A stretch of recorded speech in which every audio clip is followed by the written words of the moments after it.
анаңызға қоңырау шалдыңыз ба? Мейлі ол тұтқаның арғы жағында сізді еркелетсін, ұрыссын, айғайласын. Бірақ бәрібір дауысы әдемі, я? Әлемдегі ең әдемі дауыс ол сіздің анаңыздың дауысы десем келісер медіңіз?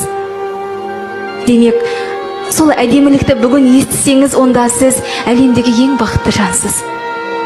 Сол 8 жылда алдымда кездескен әрбір қиындық сайын Қалқаман Сариннің мына бір шумақ өлеңі ойыма орала береді. Білмеймін, бұл қаладан бақ табам ба? Адасып жүргендеймін жат қаламда. Тарылған көшелері тас қаладан тарыдай бір мейірім таппағанда. Сені сағынып кетем, анашым.